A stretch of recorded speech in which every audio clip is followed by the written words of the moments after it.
Praise the lord. Hallelujah. ದೇವರ ನಾಮಕ್ಕೆ ಸ್ತೋತ್ರವಾಗಲಿ. ನಾನು ಇವತ್ತು ಬೈಬಲ್ ಸ್ಟಡಿ ಕೊನೆ ವಾರಕ್ಕೆ ಇದ್ದೇವೆ. ನಾನು ಯೇಸು ಕ್ರಿಸ್ತನ ನಾಮದಲ್ಲಿ ಪ್ರತಿಯೊಬ್ಬರೊಬ್ಬರನ್ನ ವಂದನಿಸ್ತೇನೆ. ಹಾಲೆಲೂಯಾ. ಎಷ್ಟು ಜನ ಸಿದ್ಧರಾಗಿದ್ದೀರಾ ದೇವರ ವಾಕ್ಯವನ್ನು ಕೇಳಲಿಕ್ಕೆ? ಎಷ್ಟು ಜನ ತಮ್ಮನ್ನು ಸಿದ್ಧ ಮಾಡ್ಕೊಂಡಿದ್ದೀರಾ? ಕರ್ತನಲ್ಲಿ ನಾವು ಸಿದ್ಧರಾಗೋಣ, ದೇವರ ವಾಕ್ಯವನ್ನು ಕೇಳೋಣ. ವಿಮೋಚನ ಕಾಂಡ 3:14 ಹೇಳುತ್ತದೆ, ನಾನು ಇರುವತ್ತಾನೆ ಆಗಿದ್ದೇನೆ.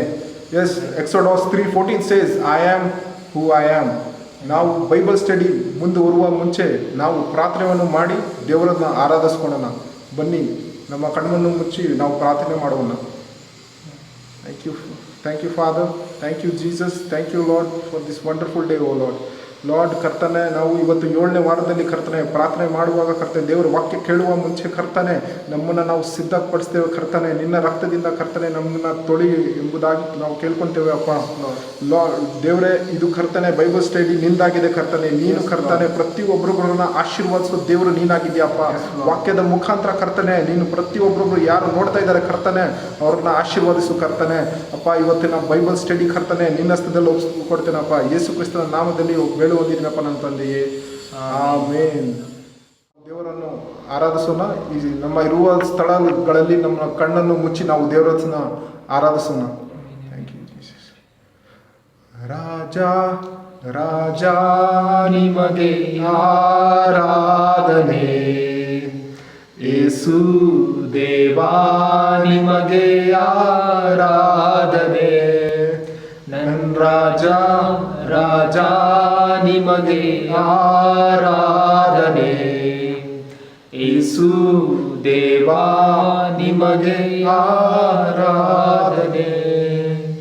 ನೀ ಎಷ್ಟೊಂದು ಸುಂದರ, ನೀ ಎಷ್ಟೊಂದು ಮಧುರ, 10,000 ಜನಕ್ಕಿಂತ ಶ್ರೇಷ್ಠನಾದ ಪ್ರಿಯನು.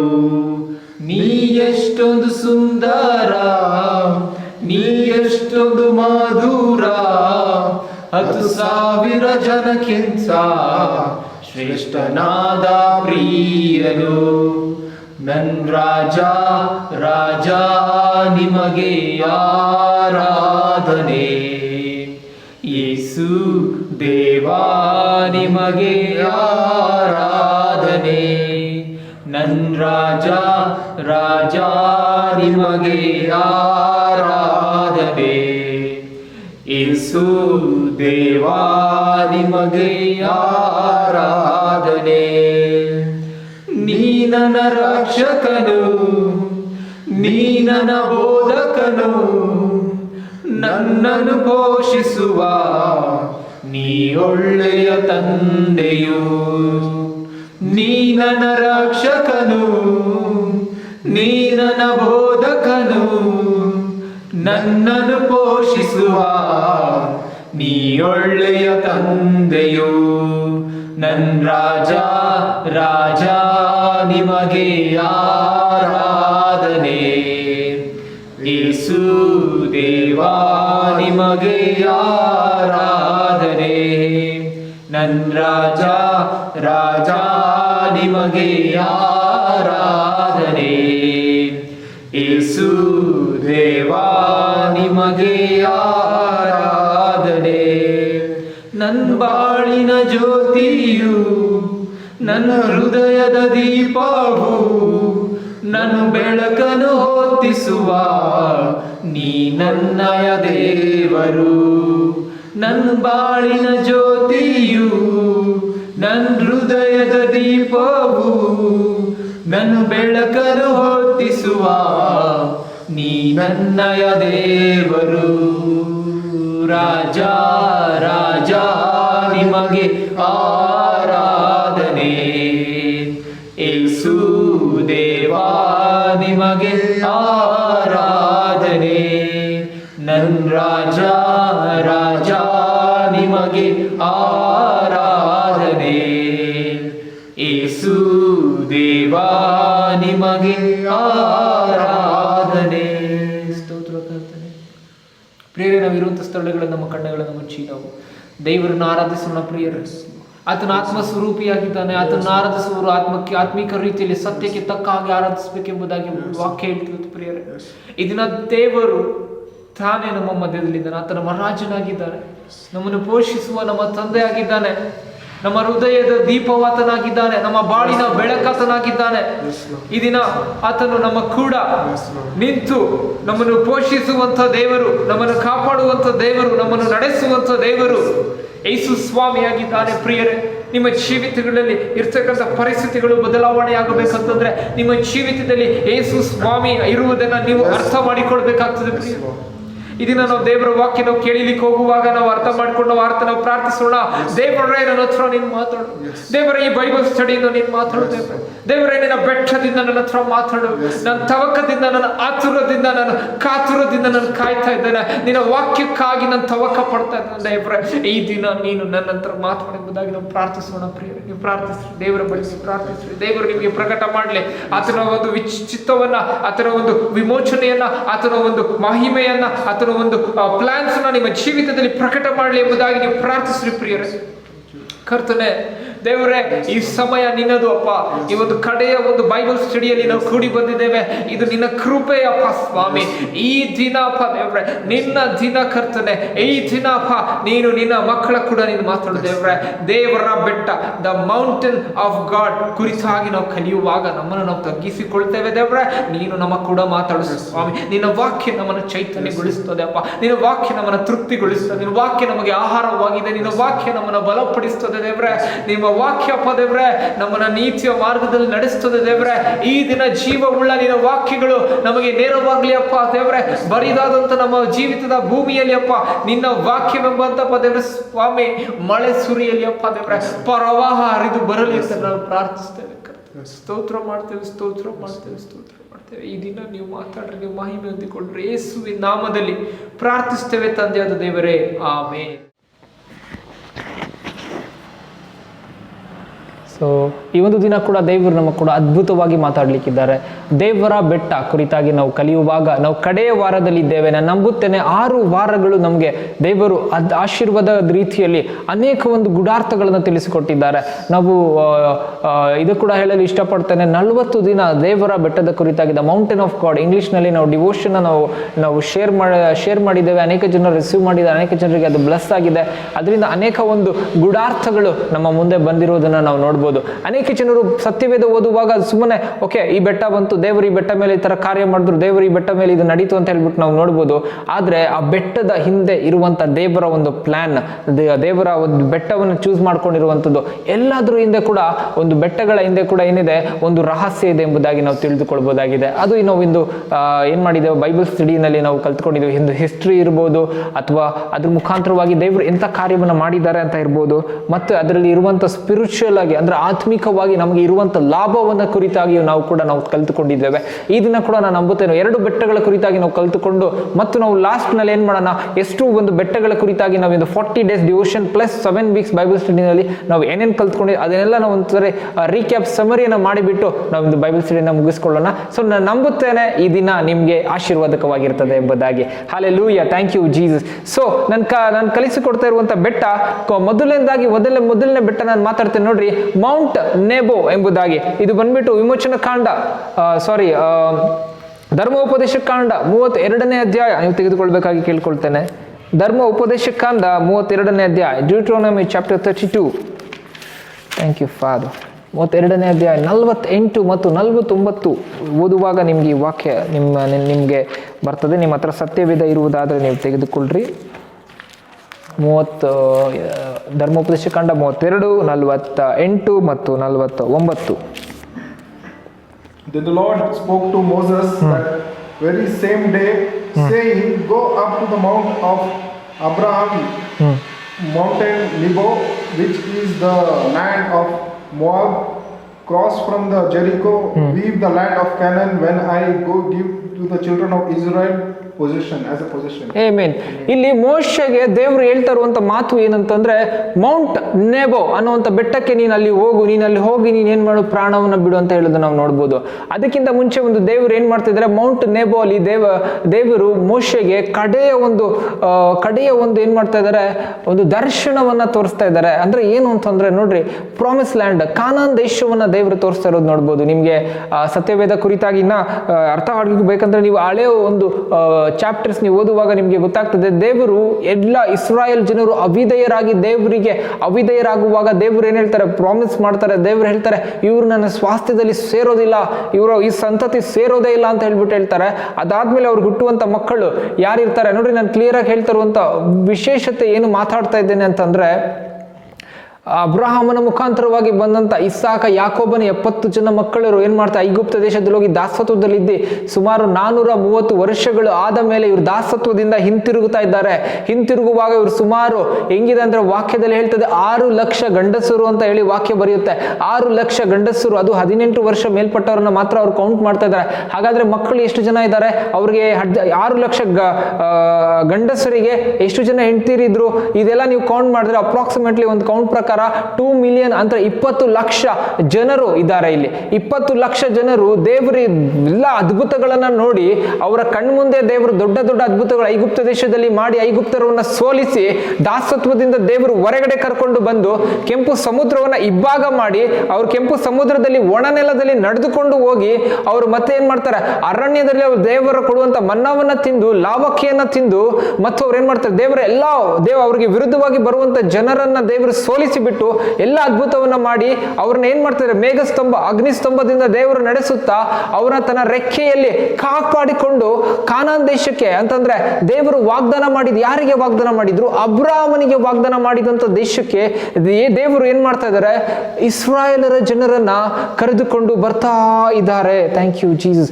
ಈ ಬರ್ತಾ ಇರುವಂತ ಒಂದು ಸಿಚುವೇಶನ್ ಏನಿದೆ, ಆ ಸಿಚುವೇಶನ್ ನಲ್ಲಿ ಇವರು ಅಲ್ಲಿ ಬರುವಂತ ಒಂದು ಡೇಸ್ ಏನಿತ್ತು, ಅದು ಕಮ್ಮಿ ಒಂದು ದಿನದಲ್ಲಿ ಅವರು ಕಾನಾನ್ ದೇಶಕ್ಕೆ ಮುಟ್ಟುತ್ತಾ ಇದ್ರು. ಆದರೆ ಇವ್ರು ಮಾಡುವಂತ ಅವಿಧೇಯ ಕಾರ್ಯಗಳು ದೇವರಿಗೆ ಸಿಟ್ಟನ್ನು ಎಬ್ಬಿಸಿ, ಇವರು ಬಸವ ಮೂರ್ತಿಯನ್ನ ಮಾಡುವುದನ್ನ ನೋಡಬಹುದು, ದೇವರಿಗೆ ಅವಿಧೇಯರಾಗಿ ಮಾತಾಡುವುದನ್ನ ನೋಡಬಹುದು, ದೇವರ ಮೇಲೆ ಗುಣಗುಟ್ಟುವುದನ್ನ ನೋಡಬಹುದು. ಅನೇಕ ದೇವರಿಗೆ ಇಷ್ಟ ಆಗದಿರುವಂತ ಕಾರ್ಯಗಳು ಮಾಡಿ ದೇವರ ಒಂದು ಬಲವನ್ನ ಪ್ರಯೋಗ ಮಾಡಿ, ಆದ್ರೆ ಅದನ್ನ ಡೌಟ್ ಬಡ್ಡಿ ಅದೆಲ್ಲ ಮಾಡಿದ ಮೇಲೆ ಕೂಡ ದೇವರು ಈ ಸಂತತಿಯ ಮೇಲೆ ಬೇಸರಗೊಂಡು ಏನ್ ಹೇಳ್ತಾರೆ, ಈ ಸಂತತಿಯವರು ಏನ್ ಮಾಡಲ್ಲ, ಪ್ರಾಮಿಸ್ಡ್ ಲ್ಯಾಂಡ್ ಅಂದ್ರೆ ವಾಗ್ದಾನ ಮಾಡಿದಂತ ದೇಶಕ್ಕೆ ಮುಟ್ಟುವುದೇ ಇಲ್ಲ ಎಂಬುದಾಗಿ ದೇವರು ಏನ್ ಮಾಡ್ತಾರೆ, ಪ್ರಮಾಣ ಮಾಡಿದ್ದಾರೆ ಎಂಬುದ ಕೀರ್ತನೆಗಳಲ್ಲಿ ನಾವು ಈ ಒಂದು ವಾಕ್ಯವನ್ನು ನಾವು ನೋಡಬಹುದಾಗ್ತದೆ. Thank you Jesus. ಹಾಗೆ ಅದೇ ನೋಡ್ರಿ, ಕೀರ್ತನೆಗಳು 92ನೇ ಅಧ್ಯಾಯ ನೀವು ತೆಗೆದುಕೊಳ್ಬೇಕಾಗಿ ನಾನು ಕೇಳ್ಕೊಳ್ತೇನೆ. ಕೀರ್ತನೆಗಳು, ಥ್ಯಾಂಕ್ ಯು ಜೀಸಸ್,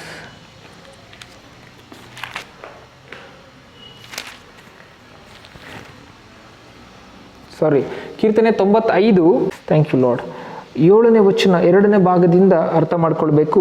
ನೀವು ಈ ಹೊತ್ತು ಆತನ ಶಬ್ದಕ್ಕೆ ಕಿವಿ ಕೊಟ್ಟರೆ ಎಷ್ಟೋ ಒಳ್ಳೆಯದು. ನಮ್ಮ ಹಿರಿಯರು ಅರಣ್ಯದಲ್ಲಿ ಮೆರಿಬಾದಲ್ಲಿ ಮಸ್ಸದಲ್ಲಿ ಮಾಡಿದಂತೆ. ನೋಡ್ರಿ ಏನಂತೆ, ನಮ್ಮ ಪೂರ್ವಿಕರು ಅಂತ ಇದು ಹೇಳ್ತಾ ಇದ್ದಾರೆ. ಇದು ವಾಕ್ಯ ಏನ್ ಹೇಳ್ತದೆ ಅಂದ್ರೆ, ನೋಡ್ರಿ, ನೀವು ಈ ಹೊತ್ತು ನಮ್ಮ ದೇವರ ಶಬ್ದಕ್ಕೆ ಕಿವಿ ಕೊಟ್ಟರೆ ಎಷ್ಟೋ ಒಳ್ಳೆಯದು ಅಂತ ಹೇಳಿ ಇಲ್ಲಿ ಕೀರ್ತನಗಾರರು ಬರೀತಾ ಇರೋದು ನೋಡ್ಬೋದು. ಅವ್ರು ಹೇಳಿ, ನಮ್ಮ ಹಿರಿಯರು ಅರಣ್ಯದಲ್ಲಿ, ಅಂದ್ರೆ ಯಾರು ಹಿರಿಯರು ಅಂದ್ರೆ ಇವರ ಪೂರ್ವಿಕರು ಅರಣ್ಯದಲ್ಲಿ, ಅಂದ್ರೆ ಇವರು ವಿಲ್ಡರ್ನೆಸ್ ನಲ್ಲಿ ಬರುವಾಗ ಏನ್ ಮಾಡಿದ್ರಂತೆ ನೋಡ್ರಿ, ಮೆರಿಬಾದಲ್ಲಿ ಮತ್ತು ಮಸ್ಸದಲ್ಲಿ ಮಾಡಿದಂತೆ ನೀವು ನಿಮ್ಮ ಹೃದಯಗಳನ್ನ ಕಠಿಣ ಮಾಡಿಕೊಳ್ಳಬೇಡಿರಿ, ಅಲ್ಲಿ ಅವರು ನನ್ನನ್ನು ಪರೀಕ್ಷಿಸಿದರು. ಇಲ್ಲಿ ದೇವರೇ ಮಾತಾಡ್ತಾ ಇದ್ದಾರೆ ನೋಡ್ರಿ.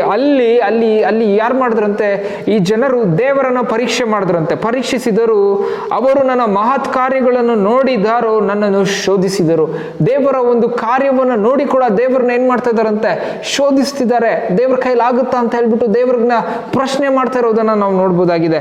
ನಾನು 40 ವರ್ಷ ಈ ಸಂತತಿಯವರ ವಿಷಯದಲ್ಲಿ ಬೇಸರಗೊಂಡೆನು, ಈ ಜನರು ನನ್ನ ಈ ಜನರು ಹೃದಯದಲ್ಲಿ ತಪ್ಪಿ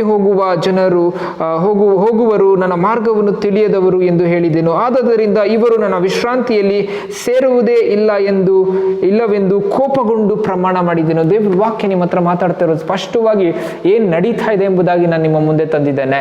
ಹಾಗಾಗಿ ಈ ಒಂದು 40 ವರ್ಷ ಈ ಸಂತತಿ ಅಳೆದು ಹೋಗುತ್ತಾ ಇರುವಂತ ಸಂದರ್ಭದಲ್ಲಿ ಈ ಸಂತತಿಯನ್ನು ಹೊರಗಡೆ ಕರ್ಕೊಂಡು ಬಂದಿರುವಂತ ಮನುಷ್ಯ ಮೋಶೆ ಆಗಿದ್ದಾನೆ.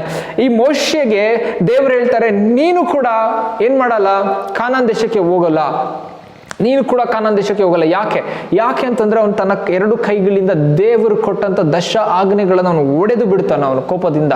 ಸೊ ಒಡೆದು ಬಿಟ್ಟಿರೋದ್ರಿಂದ ದೇವರು ಅವನಿಗೆ ಕೂಡ ಹೇಳ್ತಾರೆ, ನೀನು ಕೂಡ ಏನ್ ಮಾಡಲ್ಲ, ಹೋಗೋದಿಲ್ಲ ಅಂತ ಹೇಳೋದನ್ನ ನಾವು ನೋಡ್ಬೋದಾಗಿದೆ. ಆದ್ರೆ ಇಲ್ಲಿ ಏನ್ ನಡೀತದೆ, ದೇವರ ಕೃಪೆ ಯಾವ ರೀತಿಯಲ್ಲಿ ಇದೆ ಅಂತಂದ್ರೆ, ಮೌಂಟ್ ನೇಬೋ ಅಂದ್ರೆ ಮೊವಾಬರ ಒಂದು ದೇಶದಲ್ಲಿ ಒಂದು ಬೆಟ್ಟ ಇದೆ, ಮೌಂಟ್ ನೇಬೋ ಎಂಬುದಾಗಿ. ಅಂದ್ರೆ ಎರಿಕೋ ಗೋಡೆ ಎದುರಾಗಿ, ಅಂದ್ರೆ ಯೋರ್ದಾನ್ ನದಿಯ ಎದುರಾಗಿ ಒಂದು ಊರು, ಒಂದು ಮೈದಾನ ಇದೆ, ಒಂದು ಬೆಟ್ಟ ಇದೆ. ಒಂದು ಬೆಟ್ಟದಲ್ಲಿರುವ ಮೈದಾನದಲ್ಲಿ ಇರ್ತಕ್ಕಂಥ ಬೆಟ್ಟ ಹೆಸರು ಮೌಂಟ್ ನೇಬೋ. ಆ ಬೆಟ್ಟದ ಮೇಲೆ ಹೋಗು. ಅಲ್ಲಿ ಹೋಗುವಾಗ ನೀನು ಏನ್ ಮಾಡ್ತೇನೆ, ನಾನು ಎಲ್ಲ ಒಂದು ಪ್ರದೇಶವನ್ನ, ಯಾವ ದೇಶವನ್ನ ನಾನು ಇಸ್ರಾಯೇಲ್ ಜನರಿಗೆ, ಯಾಕೋಬನ ಮಕ್ಕಳಿಗೆ ಕೊಡ್ತಾ ಇದ್ದೇನೆ ಅಂತ ನೀನು ನೋಡು ಅಂತ ಹೇಳ್ಬಿಟ್ಟು ದೇವರು ಮೋಶೆಯನ್ನ ಮೌಂಟ್ ನೇಬೋಗೆ ಕರ್ಕೊಂಡು ಹೋಗ್ತಾ ಇರೋದನ್ನ ನಾವು ನೋಡ್ಬೋದು. ಇಲ್ಲಿ ನಾವು ನೋಡ್ಬೇಕಾಗಿರುವಂತ ವಿಚಾರ, ಈ ಮೌಂಟೇನ್ ಇಂದ ನಮ್ಗೆ ಏನ್ ಅರ್ಥ ಆಗ್ತದೆ ಎಂಬ ವಿಶೇಷತೆ ನಾನು ಹೇಳ್ತೇನೆ ನೋಡ್ರಿ. ನಾವು ನೋಡದೇ ಇರುವಂಥದ್ದನ್ನ, ನಾವು ಮಾಡಿರುವಂಥ ಅವಿಧೇಯ ಕಾರ್ಯಗಳಿಂದ ಕೂಡ ದೇವರು ನಮ್ಗೆ ಏನ್ ಮಾಡ್ತಾರೆ, ನಮ್ಮ ಆತ್ಮಿಕ ಕಣ್ಣುಗಳನ್ನ ತೆರೆದು ಮುಂದೆ ಇರುವಂಥದ್ದನ್ನ ನಮಗೆ ದೇವರು ತೋರಿಸ್ತಾರೆ. ನಿಮ್ಮ ಜೀವಿತದಲ್ಲಿ ನೀವೇನೇ, ನಾನು ಈ ವಿಚಾರದಲ್ಲಿ ತಪ್ಪು ಮಾಡಿದ್ದೀನಿ, ಈ ವಿಚಾರ ನಾನು ಕಳೆದುಕೊಂಡಿದ್ದೇನೆ, ಈ ವಿಚಾರದಲ್ಲಿ ಈ ತರ ಆಗಿದೆ, ಈ ವಿಚಾರದ ಸರಿ ಹೋಗಲ್ಲ ಅಂತ ನೀವೇನೇ ಅಂದುಕೊಳ್ಳುವಾಗ ಕೂಡ ನಾನು ಹೇಳ್ತೇನೆ, ದೇವರು ಎಲ್ಲವನ್ನ ಸರಿಪಡಿಸುವ ಶಕ್ತನಾಗಿದ್ದಾನೆ. ಆತನು ಮೋಶೆಯನ್ನ ಮೌಂಟ್ ನೇಬೋ ಪರ್ವತದ ಮೇಲೆ ನಿಲ್ಲಿಸಿ ಆತನಿಗೆ ಎಲ್ಲ ಕಾನಾನ್ ದೇಶವನ್ನ ತೋರಿಸ್ತಿದ್ದಾನೆ. ಈ ದಿನ ದೇವರು ನಿಮ್ಗೆ ಹೇಳ್ತಾ ಇದ್ದಾರೆ, ನಾನು ಕೂಡ ದೇವರ ಬೆಟ್ಟದ ಮೇಲೆ ನೀವು ನಿಲ್ಲುವಾಗ ದೇವರು ತನ್ನ ಒಂದು ಚಿತ್ತ, ತನ್ನ ಒಂದು ಪ್ಲಾನ್ ಏನಿದೆ ಎಂಬುದಾಗಿ ನಿಮ್ಮ ಜೀವಿತದಲ್ಲಿ ನಿಮಗೆ ತೋರಿಸ್ತಾರೆ. ನಿಮ್ಮ ಫ್ಯೂಚರ್ ಅನ್ನ ತೋರಿಸ್ತಾರೆ. ನಿಮ್ಮ ದೇವರು ಪ್ರಾಸ್ಪರ್ ಮಾಡ್ತಾರೆ. ನಿಮಗೆ ಸ್ಪಿರಿಚುವಲ್ ಆಗಿ ದೇವರು ವಿಷನ್ ಅನ್ನ ಕೊಡ್ತಾರೆ. ಆತ್ಮಿಕವಾದ ಕಣ್ಣುಗಳನ್ನು ತೆರೆದು ನಿಮ್ಮ ಭವಿಷ್ಯವನ್ನ ನೀವು ರೂಪಿಸಿಕೊಳ್ಳುವಂತೆ, ದೇವರ ಚಿತ್ತದನುಸಾರವಾಗಿ ಒಪ್ಪಿಸಿಕೊಡುವಂತೆ ದೇವರು ನಿಮ್ಗೆ ಕೊಡ್ತಾರೆ ಎಂಬುದಾಗಿ ನಾನು ಹೇಳ್ತಾ ಇದ್ದೇನೆ. ನೋಡ್ರಿ, ಅದೇ ಒಂದು ಸ್ಥಳದಲ್ಲಿ ಮೋಶೆ ತನ್ನ ದೇಹವನ್ನ ಬಿಟ್ಟದನ್ನ ಕೂಡ ನಾವು ನೋಡಬಹುದಾಗಿದೆ. ಅದೇ ಒಂದು ವಾಕ್ಯದಲ್ಲಿ ನೋಡ್ರಿ, ಧರ್ಮೋಪದೇಶ ಕಾಂಡ 34ನೇ ಅಧ್ಯಾಯ 5 ಮತ್ತು 6ನೇ ವಚನ ನೀವು ಓದಿಕೊಳ್ಳ್ರಿ ಎಂಬುದಾಗಿ ಕೇಳ್ಕೊಳ್ತೇನೆ. ಡ್ಯೂಟ್ರೋನಮಿ chapter 34 verse 5 and 6.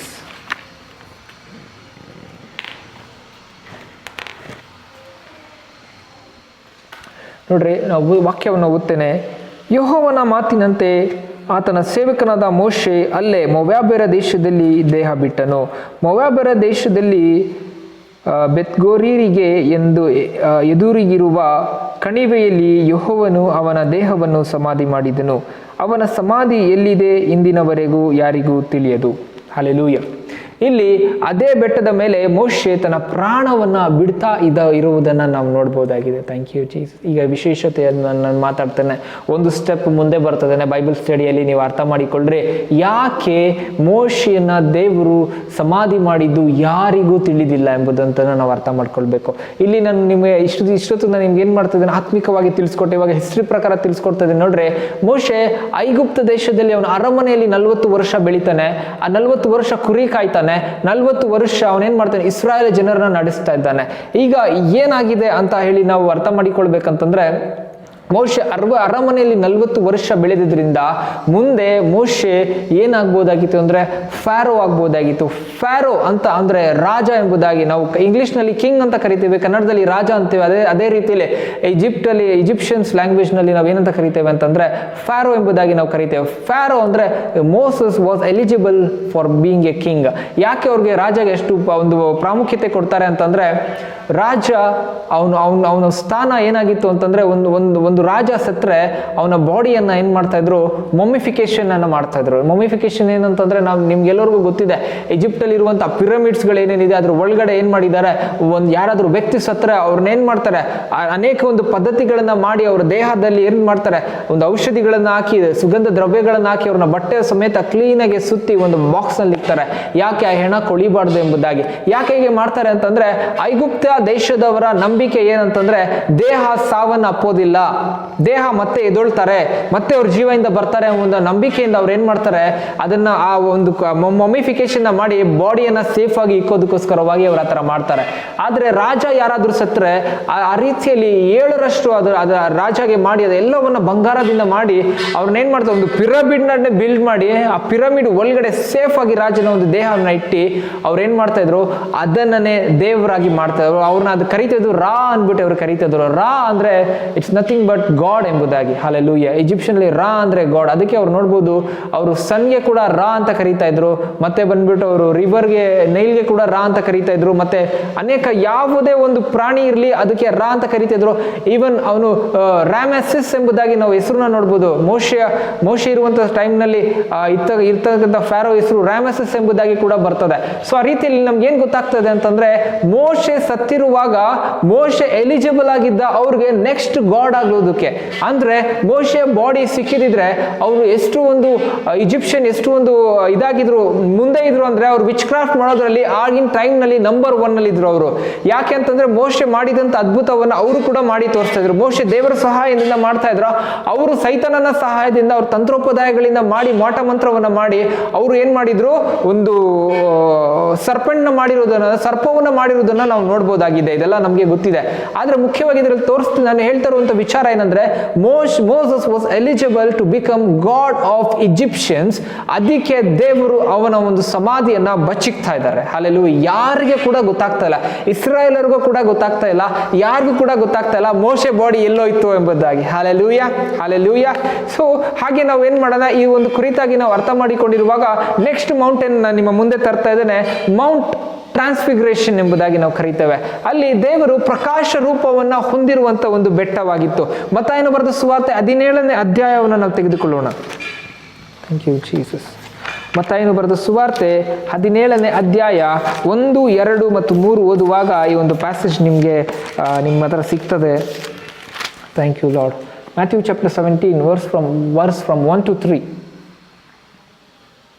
Second down one. Now after 6 days Jesus took Peter, James, John, his brother, led up on a high mountain by themselves, and he was transfigured before them. His face shone like a sun, and his clothes became white as the light. Amen. ಈ ವಾಕ್ಯನ ನಿಮ್ಮ ಮುಂದೆ ತರ್ತಾ ಇದ್ದೇನೆ. ಈ ಒಂದು ಬೆಟ್ಟ ಒಂದು guess ಮಾಡಿರೋ ಪ್ರಕಾರ ಎಲ್ಲಿದೆ ಅಂದರೆ ಗಲೀಲಾಯ ಒಂದು ಸೀಮೆಯಲ್ಲಿ ಬರ್ತದೆ. ಇದಕ್ಕೆ ಬಂದ್ಬಿಟ್ಟು ಮೌಂಟ್ ತಾಬೋರ್ ಎಂಬುದಾಗಿ ಕರೀತಾರೆ. ಅದು ಗೆಸ್ ಮಾಡಿದ್ದಾರೆ, ಈ ಮೌಂಟೇನ್ನಲ್ಲಿ ಜೀಸಸ್ ಟ್ರಾನ್ಸ್ಫಿಗ್ರೇಷನ್ ಆಗಿದ್ರು ಎಂಬುದಾಗಿ, ಅಂದರೆ ಪ್ರಕಾಶ ರೂಪವನ್ನು ಹೊಂದಿದ್ರು ಎಂಬುದಾಗಿ. ಸೊ ಇಲ್ಲಿ ಏನು ಮಾಡ್ತಾ ಇದ್ದಾರೆ, ಯೇಸು ಸ್ವಾಮಿ ಪ್ರಕಾಶವನ್ನು ಹೊಂದುತ್ತಾ ಇರುವುದನ್ನು ನಾವು ನೋಡ್ಬೋದು. ಯೇಸು ಸ್ವಾಮಿ ತನ್ನ 3 ಜನ ಶಿಷ್ಯಂದ್ರನ್ನ ಅಲ್ಲಿ ಕರ್ಕೊಂಡು ಹೋಗ್ತಾ ಇದ್ದಾರೆ. ಕರ್ಕೊಂಡು ಹೋಗಿ ಅವ್ರು ಏನು ಮಾಡ್ತಾ ಇದ್ದಾರೆ, ಅವರು ಪ್ರಾರ್ಥಿಸುವಾಗ ಯೇಸು ಸ್ವಾಮಿಯ ಒಂದು ರೂಪ ಬದಲಾವಣೆ ಆಗಿದ್ದದನ್ನ ಈ ಶಿಷ್ಯಂದಿರು 3 ಜನ ಶಿಷ್ಯಂದಿರು ನೋಡ್ತಾ ಇರುವುದನ್ನ ನಾವು ನೋಡ್ಬೋದಾಗಿದೆ. ಯಾಕೊಬ್ಬ, ಯೋಹನ ಮತ್ತು ಪೇತ್ರ, ಇವ್ರು 3 ಜನವನ್ನ ಯೇಸು ಸ್ವಾಮಿ ಏಕಾಂತವಾಗಿ ಕರ್ಕೊಂಡು ಹೋಗಿದ್ದಾರೆ. ಕರ್ಕೊಂಡು ಹೋಗಿ ಅವರು ಯೇಸು ಸ್ವಾಮಿ ಪ್ರಾರ್ಥಿಸುವಾಗ ಇವರು ಪ್ರಕಾಶ ರೂಪವನ್ನು ಹೊಂದಿರುವುದನ್ನು ನಾವು ನೋಡ್ಬೋದಾಗಿದೆ. ಈ ದಿನ ವಿಶೇಷವಾಗಿ ನಮ್ಮ whole mountain of God is been ಏನಂತ ಹೇಳ್ಬೋದು, ಈ ಒಂದು ಬೆಟ್ಟದ ಮೇಲೆ ನಾವು ಸ್ಟಡಿ ಮಾಡ್ತಾ ಇದೀವಿ. ಬೆಟ್ಟಕ್ಕೆ ಸಂಬಂಧಪಟ್ಟಿದೆ. ಯಾಕಂತಂದ್ರೆ ನಾವು ಪ್ರಾರ್ಥಿಸುವಾಗ, ನಾವು ಆತ್ಮಿಕವಾಗಿ ಪ್ರಾರ್ಥಿಸುವಾಗ, ದೇವರಲ್ಲಿ ನಾವು ಪ್ರಾರ್ಥಿಸುವಾಗ, ನಾನು ಹೇಳ್ತೇನೆ, ನೀವು ಪ್ರಕಾಶ ರೂಪವನ್ನು ಹೊಂದಿಕೊಳ್ತೀರಾ. ಮೋಶೆ ಸತತವಾಗಿ 40 ದಿವಸ ದೇವರೊಟ್ಟಿಗೆ ಅವನು ಕಮ್ಯುನಿಕೇಟ್ ಮಾಡ್ತಾ ಇದ್ದ, ದೇವರೊಟ್ಟಿಗೆ ಅವನು ಪ್ರಾರ್ಥಿಸ್ತಿದ್ದ. ಅವನ ಮುಖ ಕೂಡ ಪ್ರಕಾಶವಾಗಿತ್ತು. ಅವನು ಬೆಟ್ಟದಿಂದ ಇಳಿದು ಬರುವಾಗ ಜನರು ಅವನ ನೋಡಿ ದೂರ ಹೋಗ್ತಾ ಇದ್ರಂತೆ, ಭಯ ಪಟ್ರಂತೆ. ಯಾಕೆ? ಇವನು ದೇವರೊಟ್ಟಿಗೆ ಮಾಡಿದ ಸಂಪರ್ಕದಿಂದ ಇವನ ಮುಖ ಪ್ರಕಾಶವಾಗಿತ್ತು. ಹಾಗಾಗಿ ಏನಂತೆ, ಮೋಶೆಗೆ ತಿಳಿದಿರಲಿಲ್ಲ ನನ್ನ ಮುಖ ಪ್ರಕಾಶವಾಗಿದೆ ಎಂಬುದಾಗಿ. ಆದರೆ ಜನರಿಗೆ ಗೊತ್ತಾಯ್ತು ಇವನ ಮುಖ ಪ್ರಕಾಶವಾಗಿದೆ. ನೀನು ಎಷ್ಟು ಕಾಲ, ಎಷ್ಟು ಒಂದು ಸಮಯ ದೇವರೊಟ್ಟಿಗೆ ಕಳೀತೀಯ, ನಿನಗೆ ದೇವರು ಯಾವ ಕಾರ್ಯ ಮಾಡ್ತಾ ಇದ್ದಾರೆ ಅಂತ ನಿನಗೆ ಗೊತ್ತಾಗಲ್ಲ. ನಿನ್ನ ಜೊತೆ ಇರುವಂತ ಜನರಿಗೆ ಗೊತ್ತಾಗ್ತದೆ ದೇವರು ನಿನ್ನ ಒಳಗಡೆಯಿಂದ ಯಾವ ಕಾರ್ಯ ಮಾಡ್ತಾ ಇದ್ದಾರೆ ಎಂಬುದಾಗಿ. ಸಮ್ಟೈಮ್ಸ್ ನಿನ್ನ ಒಳಗಡೆ ಆಗುವಂತ ಟ್ರಾನ್ಸ್ಫಿಗ್ರೇಷನ್ ನಿನಗೆ ಗೊತ್ತಾಗದಿರಬಹುದು. ಆದರೆ ನಿನಗೆ ಸಂಬಂಧಪಟ್ಟಿರೋ ಎಲ್ಲವರಿಗೂ ದೇವರು ನಿನ್ನ ಮುಖಾಂತರವಾಗಿ ಆಗುವಂತ ಟ್ರಾನ್ಸ್ಫಿಗ್ರೇಷನ್ ದೇವರು ಬ್ಲೆಸ್ ಮಾಡ್ತಾರೆ. ಅವರನ್ನ ದೇವರು ಬ್ಲೆಸ್ ಮಾಡ್ತಾರೆ. ಈ ದಿನ ನಾವು ಟ್ರಾನ್ಸ್ಫಿಗ್ರೇಷನ್ಗೆ ನಮ್ಮನ್ನು ಸಿದ್ಧಪಡಿಸ್ತೀವಿ. ಸಿದ್ಧಪಡಿಸ್ಕೊಳ್ಬೇಕು. ಟ್ರಾನ್ಸ್ಫಿಗ್ರೇಷನ್ ತೋರಿಸುವಂಥದ್ದು ನಮ್ಮ ನಿಜವಾದಂಥ ಆತ್ಮೀಕತೆ ಯಾವ ರೀತಿಯಲ್ಲಿದೆ, ನಮ್ಮ ಒಂದು ಸ್ಪಿರಿಚುವಲ್ ಲೈಫ್, ನಮ್ಮ ಸ್ಪಿರಿಚುವಲ್ ರಿಯಾಲಿಟಿ ಏನಾಗಿದೆ. It is transfiguration. It is an transformation from our worldly nature to a spiritual to a godly nature ಅಂತ ನಾನು ಹೇಳಲಿಕ್ಕೆ ಇಷ್ಟಪಡ್ತೇನೆ. ನಮ್ಮ ಲೌಕಿಕವಾದಂಥ ಕೆಟ್ಟು ಹೋಗುವಂಥ ಈ ಗುಣಗಳು, ನಾಶವಾಗುವಂಥ ಈ ಒಂದು ಶರೀರವನ್ನು ನಾಶ ಮಾಡುವಂಥ ಗುಣಗಳು ತ್ಯಜಿಸುವಾಗ, ಶರೀರವನ್ನು ಆತ್ಮವನ್ನು ಕಾಪಾಡುವಂಥ ದೇವರ ಗುಣಗಳು ನಮ್ಮ ಒಳಗೆ ಬರುವಾಗ, ನೀನು ದೇವರ ಒಟ್ಟಿಗೆ ಸಂಬಂಧವನ್ನು ಇಟ್ಟುಕೊಂಡು, ಸಂಪರ್ಕವನ್ನು ಇಟ್ಟುಕೊಂಡು ನೀನು ಪ್ರಾರ್ಥಿಸುವಾಗ, ನಿನ್ನ ಮೇಲೆ ದೇವರ ಒಂದು ಮಹಿಮೆ ಇಳಿದು ಬರುವಾಗ ಸುತ್ತಲಿರುವಂಥ ಜನರು ನೋಡ್ತಾರೆ ನಿನ್ನಲ್ಲಿ ಏನೋ ಡಿಫ್ರೆನ್ಸ್ ಇದೆ.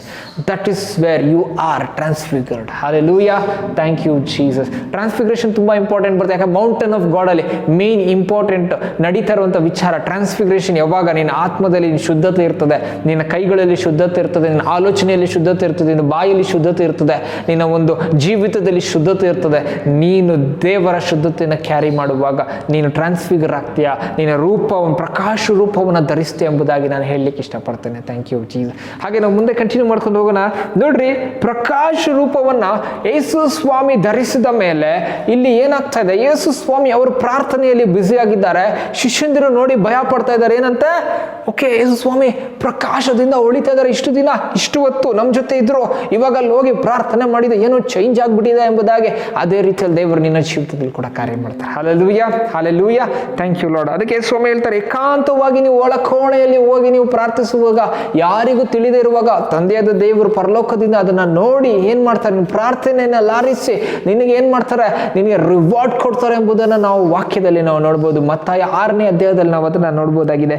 ಈಗ ಇವರು ನೋಡುವಾಗಲೇ ಇವ್ರಿಗೆ ಅಷ್ಟೇ ಮಾತ್ರ ಕಾಣಿಸ್ತಾ ಇಲ್ಲ, ಇಲ್ಲಿ ಇವ್ರಿಗೆ ಇನ್ನೂ ಒಂದು ಬೇರೆ ದೃಶ್ಯ, ಒಂದು ಹೊಸ ದೃಶ್ಯ ಇವ್ರ ಕಣ್ಣೆದುರಿಗೆ ಬರ್ತಾ ಇದೆ. ಯಾಕೆ ಅಂತಂದ್ರೆ, ನಾವು ಹೋಗಿ 4 ಜನ ಬೆಟ್ಟದ ಮೇಲೆ ಹತ್ತುತ್ತಾ ಇದ್ದೇವೆ. ಯಾಕಂದ್ರೆ ಇದು ಬೆಟ್ಟ ತುಂಬಾ ಎತ್ತರದಲ್ಲಿತ್ತು. 4 ಜನ ಬೆಟ್ಟ ಹತ್ತುತ್ತಾ ಇದ್ದಾವೆ. ಯೇಸು ಸ್ವಾಮಿ ಹತ್ತುತ್ತಾ ಇದ್ದಾರೆ. ಯೇಸು ಸ್ವಾಮಿ ನಮ್ಮನ್ನ 3 ಜನನ ಕರ್ಕೊಂಡು ಹೋಗ್ತಾ, ಯೋಹಾನ, ಪೇತ್ರ ಮತ್ತು ಯಾಕೋಬ 3 ಜನ ಹೋಗ್ತಾ ಇದ್ದಾರೆ. ಟೋಟಲ್ ನಾವು 4 ಜನ ಹೋಗ್ತಾ ಇದ್ದೀವಿ, ಬೆಟ್ಟದ ಮೇಲೆ ಹೋಗ್ತಾ ಇದ್ದೇವೆ. ಆದ್ರೆ ಬೆಟ್ಟದ ಮೇಲೆ ಯೇಸು ಸ್ವಾಮಿ ಪ್ರಾರ್ಥನೆ ಮಾಡ್ತೀವಿ, ನಾವು ನೋಡ್ತಾ ಇದ್ದೇವೆ ಯೇಸು ಸ್ವಾಮಿ ಪ್ರಕಾಶ ರೂಪ ಧರಿಸಿದ್ದಾರೆ. ಇನ್ನ 2 ಯಾರೋ ವ್ಯಕ್ತಿ ಬರ್ತಾ ಇದ್ದಾರೆ ಎಂಬುದಾಗಿ ಅವ್ರು ನೋಡ್ತಾ ಇದ್ದಾರೆ. ಈ 2 ವ್ಯಕ್ತಿ ಯಾರಪ್ಪ, ಇವರು ಸ್ವರೂಪ ಯಾವ ರೀತಿಯಲ್ಲಿ ಇತ್ತು ಗೊತ್ತಾ, ಒಬ್ಬ ಎಲಿಯನ್ ಅಂತ ಇದ್ದ, ಇನ್ನೊಬ್ಬ ಮೋಶೆ ಅಂತ ಇದ್ದ ಎಂಬುದಾಗಿ ನಾವು ನೋಡ್ಬೋದು. 3ನೇ ಅಧ್ಯಾಯದಲ್ಲಿ ನೋಡ್ರಿ, 3ನೇ ವಚನ. And behold, Moses and Elijah appeared to them, talking with him. Amen. Behold, Moses and Elijah appeared to them. Hallelujah. ಅಲ್ಲಿ ಈ ವಾಕ್ಯ ಹೇಳ್ತದೆ ನೋಡ್ರಿ, ಇದಲ್ಲದೆ ಮೋಶೆಯು ಎಲಿಯನು ಆತನ ಸಂಗಡ ಮಾತಾಡುತ್ತಾ ಅವರಿಗೆ ಕಾಣಿಸಿಕೊಂಡನು ಎಂಬುದಾಗಿ ನಾವು ನೋಡ್ತಾ ಇದ್ದೇವೆ. ಇಲ್ಲಿ ನಮಗೆ ಬಹುಮುಖ್ಯವಾಗಿ ಅರ್ಥ ಮಾಡ್ಕೊಳ್ಬೇಕಾಗಿರೋದು ಅಂತಂದ್ರೆ, ಎಲಿಯನು ಕೂಡ ನಾವೇನ್ ಮಾಡಿದ್ವಿ, ಮೌಂಟ್ ಕಾರ್ಮೆಲ್ ಬಗ್ಗೆ ಎಲಿಯನ ಕುರಿತಾಗಿ ನಾವು ಕಲ್ತ್ಕೊಂಡಿದ್ದೇವೆ. It's a mountain of challenge ಎಂಬುದಾಗಿ. ಎಲಿಯನು ಕೂಡ ಏನ್ ಮಾಡಿದ, ಸುಂಟರ ಗಾಳಿಯಲ್ಲಿ ಅವನು ಏನ್ ಮಾಡಿದ, ಆಕಾಶಕ್ಕೆ ಎತ್ತಲ್ಪಟ್ಟನು, ಪರಲೋಕಕ್ಕೆ ಎತ್ತಲ್ಪಟ್ಟನು, ಯಾರಿಗೆ ಕೂಡ ಕಾಣಿಸ್ಲಿಲ್ಲ. ಇಸ್ರಾಯೇಲ್ ಜನರು ಏನ್ ನಂಬುತ್ತಾ ಇದ್ರು ಅಂದ್ರೆ, ಇಸ್ರಾಯೇಲ್ ಜನರು ನಂಬ್ತಾ ಇದ್ರು ಎಲಿಯನು ಮತ್ತೆ ಬರ್ತಾನೆ ಎಂಬುದಾಗಿ ಅವ್ರು ನಂಬುತ್ತಾ ಇದ್ರು. ಅದಕ್ಕೆ ಸ್ನಾನಿಕನಾದ ಯೋಹಾನ ಬರುವಾಗಲಿ, ಯೇಸು ಸ್ವಾಮಿ ಬರುವಾಗಲಿ ಅವ್ರು ಕೇಳ್ತಾರೆ, ನೀನು ಎಲಿಯಾನ ಎಂಬುದಾಗಿ ಕರೆಯುವುದು. ಮತ್ತೆ ಯೇಸು ಸ್ವಾಮಿ ಶಿಲುವೆ ಮೇಲೆ ಎಲಿ ಲಬ ಸಬತ್ ತಾನಿ ಎಂಬುದಾಗಿ ಕರೆಯುವಾಗ ಇತನು ಎಲಿಯನನ್ನ ಕರೀತಾ ಇದ್ದಾನೆ ಎಂಬುದಾಗಿ ಅವ್ರು ಹೇಳ್ತಾ ಇದ್ರು.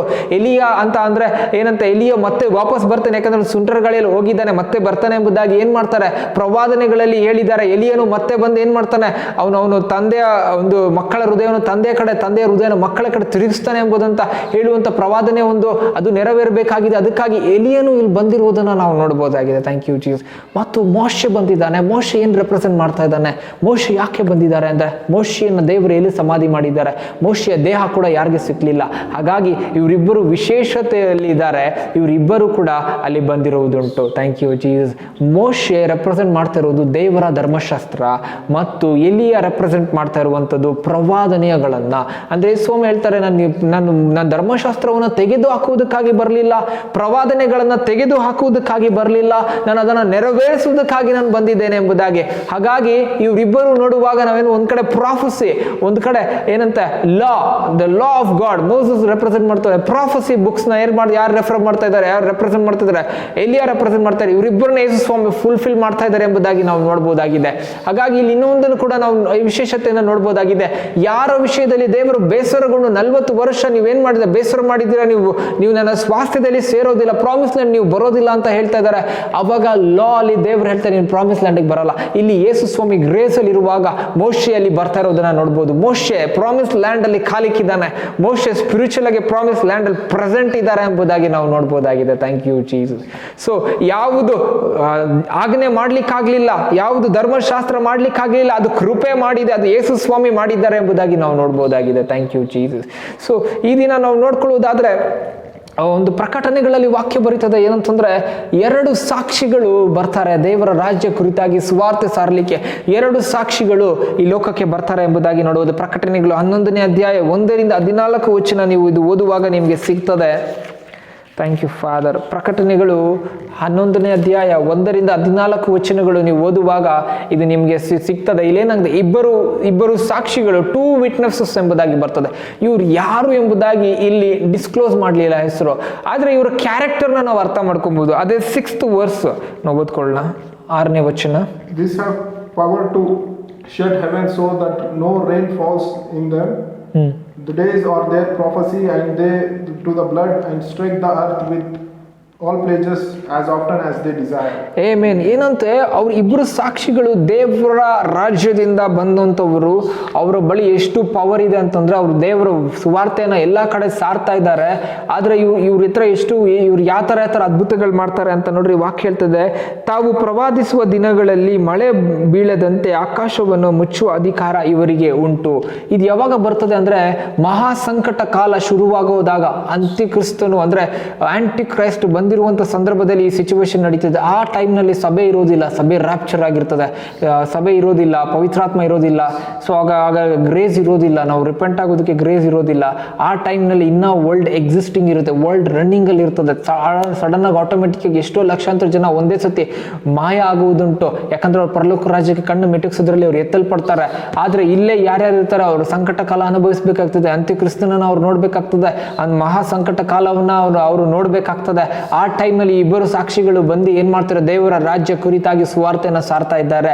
ಇವ್ರು ಸಾರ್ತಾ ಇರುವಂತ ಈ ಸುವಾರ್ತೆಯಲ್ಲಿ ಏನಾಗ್ತದೆ ಅಂತಂದ್ರೆ, ಏನಂತೆ, ಮಳೆ ಬರದಂತೆ ಅವ್ರು ಮುಚ್ಚುತ್ತಾರೆ ಎಂಬುದಾಗಿ ಹೇಳ್ತದೆ. ಹಳೆ ಒಡಂಬಡಿಕೆಯಲ್ಲಿ ಮಳೆ ಬರದಂತೆ 3 ವರ್ಷ ಆಕಾಶವನ್ನು ಮುಚ್ಚಿದಂತ ಪ್ರವಾದಿ ಅಂದ್ರೆ ಎಲಿಯಾ ಅಂತ ಹೇಳ್ಬೋದಾಗಿ ನಾವು ನೋಡ್ಬೋದಾಗಿದೆ. ಮತ್ತು ಇವ್ರು ಏನ್ ಮಾಡ್ತಾರೆ, ನೀರನ್ನ ರಕ್ತ ಮಾಡುವಂತ ಅಧಿಕಾರ ಇವ್ರ ಕೈಲಿ ಕೊಟ್ಟಿದೆ ಎಂಬುದಾಗಿ ಹೇಳ್ತಾರೆ. ವಿಮೋಚನಾ ಕಾಂಡದಲ್ಲಿ ನಾವು ನೋಡುವಾಗ ಮೋಶೆ ಇಡೀ ನೈಲ್ ನದಿಯನ್ನು ಅವನು ರಕ್ತವನ್ನಾಗಿ ಮಾಡಿದ್ದನ್ನು ನಾವು ನೋಡ್ಬೋದು. ಈ 2 ಸಾಕ್ಷಿಗಳು ಮೋಶೆ ಮತ್ತು ಎಲಿಯಾ ಎಂಬುದಾಗಿ ನಾವು ಇವರು ಗುಣಗಳಿಂದ ನಾವು ಅರ್ಥ ಮಾಡ್ಕೊಳ್ಬಹುದಾಗಿದೆ.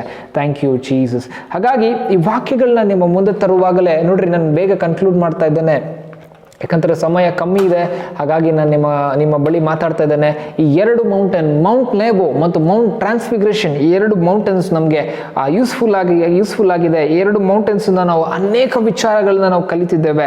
ಹಾಗಾಗಿ 2 ಮೌಂಟೇನ್ಸ್ ಕೂಡ ನಮಗೆ ಏನು ಮಾಡಿದೆ, ಇಂಪಾರ್ಟೆಂಟ್ ಆಗಿ ಹೇಳ್ಕೊಡ್ತಾ ಇದೆ. Thank you Jesus. ಹಾಗಾಗಿ ನಾನೀಗ ನಿಮ್ಮ ಮುಂದೆ ಏನು ಮಾಡ್ತಾ ಇದ್ದಾನೆ, ಕನ್ಕ್ಲೂಡ್ ಮಾಡಲಿಕ್ಕೆ ಬರ್ತಾ ಇದ್ದಾನೆ. ನಾವು ಮೊದಲನೇ ದಿನದಿಂದ ಅನೇಕ ಒಂದು ಬೆಟ್ಟಗಳ ಕುರಿತಾಗಿ ನಾವು ಅರ್ಥ ಮಾಡಿಕೊಂಡಿದ್ದೇವೆ. ಈಗಲೂ ಕೂಡ ನಾವು ಅದೆಲ್ಲ ಕ್ಲೋಸ್ ಮಾಡುವಂಥ ಒಂದು ಲಾಸ್ಟ್ ಇದರಲ್ಲಿರುವ ಕನ್ಕ್ಲೂಷನಲ್ಲಿರುವಾಗ, ಸೊ ಈಗ ನಾನು ಹೇಳ್ತೇನೆ, ಮೊದಲನೇ ಬೆಟ್ಟದಿಂದ ಹಿಡಿದು ಕಡೆಯ ಬೆಟ್ಟದವರೆಗೂ ದೇವರು ವಿಶೇಷತೆಯನ್ನು ಇಟ್ಟಿದ್ದಾರೆ. ಅದರಲ್ಲಿ ಒಂದು ಆಶೀರ್ವಾದನ ಇಟ್ಟಿದ್ದಾರೆ, ಅದರ ಹಿಂದೆ ಒಂದು ರಹಸ್ಯವನ್ನು ಇಟ್ಟಿದ್ದಾರೆ. ಅದು ನಿನ್ನ ಆತ್ಮಿಕ ಜೀವಿತಕ್ಕೆ ಅದು ಬದಲಾವಣೆ ತರುವಂಥದ್ದು, ಆಶೀರ್ವಾದ ತರುವಂಥದ್ದು, ದೊಡ್ಡ ಕಾರ್ಯ ಮಾಡುವಂಥದ್ದಾಗಿದೆ. ಹಾಗಾಗಿ ಎಲ್ಲ ಬೆಟ್ಟ ಕುರಿತಾಗಿ ನೀವು ಅರ್ಥ ಮಾಡಿಕೊಳ್ಳ್ರೆ, ಮೊದಲನೇದಾಗಿ ನಾವು ನೋಡ್ಕೊಂಡು ಒಂದೊಂದೇ ಬೆಟ್ಟ ನಾವು ನೋಡ್ಕೊಂಡು ಬರೋದಾದರೆ, ನನ್ನ ಪ್ರಕಾರ ನಾನು ಧ್ಯಾನ ಮಾಡಿ ಆಲೋಚನೆ ಮಾಡಿದಂಥ ಒಂದು ಲಿಸ್ಟ್ ಪ್ರಕಾರ ನಾವು ಹೇಳ್ಬೋದು, ಮೌಂಟ್ ಅರಾರಟ್ ಎಂಬುದಾಗಿ. ಅರಾರಟ್ ಎಂಬಂಥ ಬೆಟ್ಟ ಅದು ಇಟಲಿ ದೇಶದಲ್ಲಿ ಬರ್ತದೆ. It's not only 1 mountain, it's A range of mountains ಅಂತ ಹೇಳ್ಬೋದು. ಅದು ಬೆಟ್ಟಗಳಿಂದ ಕೂಡಿದಂಥ ಒಂದು ಸ್ಥಳ ಆಗಿತ್ತು ಅದು. ಸೊ ಅದು ಅಲ್ಲಿ ಏನು ಮಾಡ್ತಾರೆ, ಮೋಶೆ ಒಂದು ಆರ್ಕ್ ಏನು ಮಾಡ್ತದೆ, ನಿಂತುಕೊಳ್ಳುವುದನ್ನು ನಾವು ನೋಡ್ಬೋದು. ಮೋಶೆಯ ಒಂದು ನೋಹನ ಒಂದು ಆ ನಾವೆ ನಿಂತುಕೊಳ್ತದೆ. ಆರ್ಕ್ ಆಫ್ ನೋಹ ಅದರ ಮೇಲೆ ನಿಂತುಕೊಂಡು ರೆಸ್ಟ್ ಆಗ್ತದೆ. ಈ ದಿನ ನಾನು ಹೇಳ್ತಾ ಇದ್ದೇನೆ, ಅದು ಬಂದು ಅಲ್ಲಿ ರೆಸ್ಟ್ ಆಯಿತು. ಆದರೆ ಈ ದಿನ ನೀನು ಯೇಸು ಸ್ವಾಮಿಯ ನಂಬಿರುವಂಥ ಜನಾಂಗದವರು, ಯೇಸು ಸ್ವಾಮಿಯ ಒಂದು ಕ್ರೂಜೆಯ ಮುಖಾಂತರವಾಗಿ ಆ new covenant, new arc of Jesus ನಮ್ಮ ಮೇಲೆ ರೆಸ್ಟ್ ಆಗಿದೆ. ನಾವು ಯೇಸು ಸ್ವಾಮಿ ಆರ್ಕಲ್ಲಿ ನಾವು ಸೇಫ್ ಆಗಿದ್ದೇವೆ. ನೋಹನ ದಿನಗಳಲ್ಲಿದ್ದಂತೆ ಕಡೆ ದಿನಗಳಲ್ಲಿ ಕಠಿಣವಾಗಿದೆ ಅಂತ ಯೇಸು ಸ್ವಾಮಿ ಹೇಳ್ತಾರೆ. ಆದರೆ ನಾನು ಹೇಳ್ತೇನೆ, ಯಾವ ವಿಚಾರ ಕುರಿತಾಗಿ ನೀವು ಯೋಚನೆ ಮಾಡಬೇಕು ಅಂದರೆ, ನೋಹ ದಿನದಲ್ಲಿ ಎಷ್ಟು ಕಠಿಣವಾಗಿತ್ತೋ, ಆದರೆ ನೋಹನ ಒಂದು ನಾವೆಯಲ್ಲಿ ಇದ್ದವರು ಅಷ್ಟೇ ಸುರಕ್ಷಿತವಾಗಿದ್ದರು. ನಾನು ನೀನು ಯೇಸು ಸ್ವಾಮಿ ಎಂಬುವಂಥ ನಾವೇ ಒಳಗಡೆ ಇದ್ದೇವೆ, ನಾವು ಸುರಕ್ಷಿತವಾಗಿದ್ದೇವೆ, ಹೆದರಿಕೆ ಬೇಡ. Thank you Jesus. Mount Ararat ಎಂಬುದಾಗಿ ಬೆಟ್ಟ ನಮಗೆ ನಾವೇ ಕುರಿತಾಗಿ, ನ್ಯೂ ಕವನೆಂಟ್ ಕುರಿತಾಗಿ, ಸೇಫ್ಟಿ ಇನ್ ಕ್ರೈಸ್ಟ್ ಕುರಿತಾಗಿ ನಮಗೆ ಮಾತಾಡ್ತದೆ. ನೆಕ್ಸ್ಟ್ ಮೌಂಟ್ ಮೊರಿಯಾ ಎಂಬುವಂಥ ದೇಶ, ಅದು ಕೂಡ ಏನಾಗಿದೆ, ಒಂದೇ ಬೆಟ್ಟ ಅಲ್ಲ, ಅದು ಬೆಟ್ಟಗಳಿಂದ ಕೂಡಿದಂಥ ಒಂದು ದೇಶವಾಗಿದೆ. ಅಲ್ಲಿ ಅಲ್ಲಿ ಏನಾಗಿದೆ, ದೇವರು ಅಬ್ರಹಾಮನಿಗೆ ಆಜ್ಞೆ ಮಾಡ್ತಾ ಇದ್ದಾರೆ, ನೀನೇನು ಮಾಡು, ನೀನು ಒಂದು ಒಂದೇ ಮಗನು, ನೀನು ಪ್ರೀತಿ ಮಾಡುವಂಥ ಮಗನನ್ನು ತೆಗೆದುಕೊಂಡು ಬಂದು ನನಗೆ ಬಲಿ ಕೊಡು ಎಂಬುದಾಗಿ ಹೇಳುವಾಗ ಅಬ್ರಹಾಮ್ ಅದಕ್ಕೆ ಹಿಂದೆಗೆ ಇಸಾಕನನ್ನು ಅವನು ಕರೆದುಕೊಂಡು ಹೋಗಿ ಅಲ್ಲಿ ಏನು ಮಾಡ್ತಾ ಇದ್ದಾನೆ, ಬಲಿ ಕೊಡುವುದನ್ನು ನಾವು ನೋಡ್ಬೋದು. ಬಲಿ ಕೊಡುವಾಗ ದೇವರು ತಡೀತಾರೆ. ಆ ಸ್ಥಳದಲ್ಲಿ ದೇವರು ಏನು ಮಾಡ್ತಾರೆ, ಯಜ್ಞವನ್ನು ಕೂಡ ಅರ್ಪಿಸಲಿಕ್ಕೆ ಒಂದು ಟಗರನ್ನ ಕೂಡ ಕೊಡ್ತಾರೆ ಆ ಸ್ಥಳಕ್ಕೆ. ಅಬ್ರಹಾಮ್ ಅಂತ ಕರೀತಾನೆ, ಒದಗಿಸುವ ಬೆಟ್ಟ, ಯೆಹೋವಾ ಈರೆ ಎಂಬುದಾಗಿ ಕರೀತಾನೆ. ಅದೇ ಬೆಟ್ಟದಲ್ಲಿ ದೇವರು ಬರೀ ಸ್ಯಾಕ್ರಿಫೈಸ್ ಮಾತ್ರ ಒಂದು ಟಗರನ್ನ ಕೊಟ್ಟು ಸ್ಯಾಕ್ರಿಫೈಸ್ ಮಾಡ್ತಾರಲ್ಲ, ಯೇಸು ಸ್ವಾಮಿ ಕೂಡ ಅದೇ ಬೆಟ್ಟದಲ್ಲಿ ತಮ್ಮ ಪ್ರಾಣವನ್ನ ಕೊಟ್ಟಿದ್ದಾರೆ, ನಮ್ಮನ್ನ ವಿಮೋಚನೆ ಮಾಡಿದ್ದಾರೆ ಎಂಬುದಾಗಿ ನಾವು ನೋಡ್ಕೊಳ್ಬೇಕಾಗಿದೆ. ಮೌಂಟ್ ಮೊರಾಯ ಎಂಬುವಾಗ ನಮಗೆ ದೇವರು ಒಂದು ಪರ್ಫೆಕ್ಟ್ ಆಗಿರುವಂಥ ಒಂದು ಸ್ಯಾಕ್ರಿಫೈಸ್ ಅನ್ನ ದೇವರು ಮಾಡಿದ್ದಾರೆ ಎಂಬುದಾಗಿ ನಾವು ಅರ್ಥ ಮಾಡ್ಕೊಳ್ಬೇಕಾಗಿದೆ. ಅದೇ ಬೆಟ್ಟದಲ್ಲಿ ಸೊಲೊಮೋನ್ ದೇವಾಲಯ ಕಟ್ಟುವುದನ್ನು ನಾವು ಕೂಡ ನೋಡಬಹುದಾಗಿದೆ. ಮತ್ತು ಮೌಂಟ್ ಹೊರೆಬ್, ದೇವರು ದರ್ಶನ ಕೊಡುವಂಥ ಒಂದು ಮೋಶೆಗೆ ದರ್ಶನ ಕೊಡುವಂಥ ಒಂದು ಬೆಟ್ಟ. ಅಲ್ಲಿ ದೇವರು ಮೋಶೆಗೆ ಮಾತಾಡಿ ಅವನಿಗೆ ಒಂದು ಅಸೈನ್ಮೆಂಟ್ ಕೊಡಿ, ಅದು ಕಂಪ್ಲೀಟ್ ಮಾಡ್ತಾ ಇದ್ದಾರೆ. ಅದಕ್ಕೆ ಮೌಂಟ್ ಹೊರೆಬ್.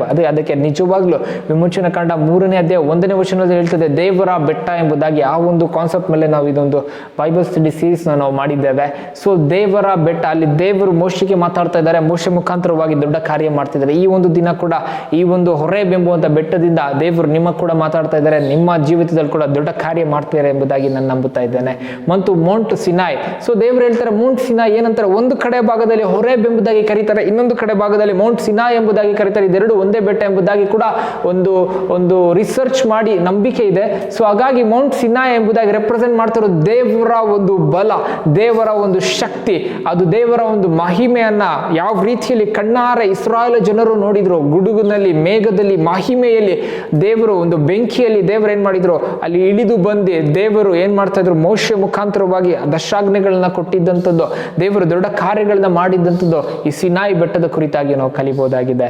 ನೆಕ್ಸ್ಟ್ ಚಿಯೋನ್ ಪರ್ವತ ಎಂಬುದಾಗಿ ನಾವು ನೋಡಬಹುದಾಗಿದೆ. ಚಿಯೋನ್ ಅಂತಂದ್ರೆ ನಾನು ನಿಮ್ಗೆ ಹೇಳಿದ್ದೆ ಏನಂತ, ಚಿಯೋನ್ ಅಂದ್ರೆ ದೇವರು ವಾಸ ಮಾಡುವಂತ ಸ್ಥಳ. ಈ ದಿನ ಯೇಸು ಸ್ವಾಮಿ ಮುಖಾಂತರವಾಗಿ ನಮ್ಮ ಒಳಗೆ, ನಿಮ್ಮ ಒಳಗೆ, ಯಾರು ಯೇಸು ಸ್ವಾಮಿಯನ್ನು ನಂಬುತ್ತಾರೋ ಅವ್ರ ಒಳಗೆ ದೇವರು ಏನ್ ಮಾಡಿದ್ದಾರೆ, ನಮ್ಮನ್ನ ಚಿಯೋನ್ ಪಟ್ಟಣವನ್ನಾಗಿ ಮಾಡಿದ್ದಾರೆ. ನಮ್ಮ ಒಳಗೆ ದೇವರು ವಾಸ ಮಾಡುತ್ತಾ ಇದ್ದಾರೆ ಎಂಬುದಾಗಿ ನಾನು ಹೇಳ್ತಾ ಇದ್ದೇನೆ. ಮತ್ತು ಮೌಂಟ್ ಕಾರ್ಮೆಲ್, ಅದು ಒಂದು ಬೆಟ್ಟ.